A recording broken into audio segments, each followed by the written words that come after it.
المستغفرين أحمده سبحانه حمد الذاكرين الشاكرين، حمدا يليق بجلاله وبعظيم سلطانه ومتتالي آلائه ووافر نعمه وجزيل إحسانه، ولا أحصي ثناء عليه هو كما أثنى على نفسه سبحانه.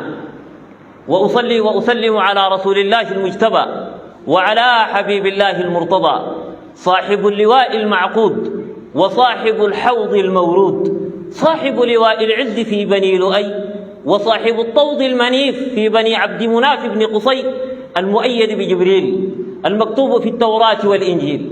أما بعد عباد الله، إن من نعم الله جل جلاله على هذه الأمة المسلمة الطيبة المرحومة أمة النبي صلى الله عليه وسلم أن جعل الله عز وجل لها هذا اليوم، يوم الجمعة، يجتمع فيه المسلمون من جميع بقاع الأرض قاطبة، يجتمعون في بيوت الله تعالى في هذا اليوم من كل أسبوع، يتذاكرون كتاب الله، وبذلك تصحى هذه القلوب من غفلة، ويتذكر الإنسان من نسيان، ويرجع الإنسان من إعراض، حتى يواصل أسبوعا جديدا حافلا بتقوى الله جل جلاله، نشطا بذكر ربه ومولاه.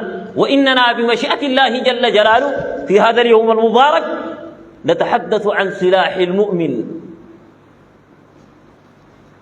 خير ما يمتلك المؤمن من سلاح يدافع به عن نفسه في هذه الحياة الدنيا، وينفعه الله جل جلاله بذلك في الآخرة، ألا وهو سلاح التوبة والرجوع إلى الله جل جلاله.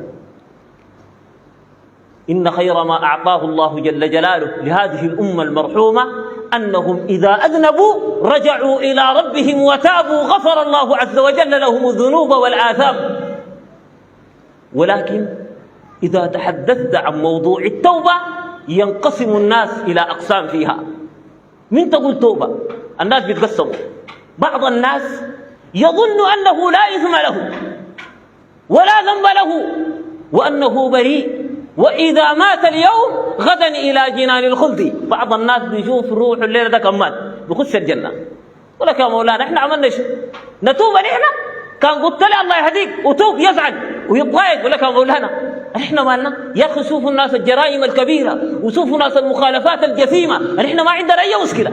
والله يا مولانا لو بقت على السجارة الحمراء دي كان بقت على السجارة الحمراء دي زول يخش الجنة ما في. يا اخي احنا عملنا شو؟ احنا عملنا شنو؟ هؤلاء يلعب بهم الشيطان ويضحك عليهم إبليس ويلبس عليهم إبليس ويغشهم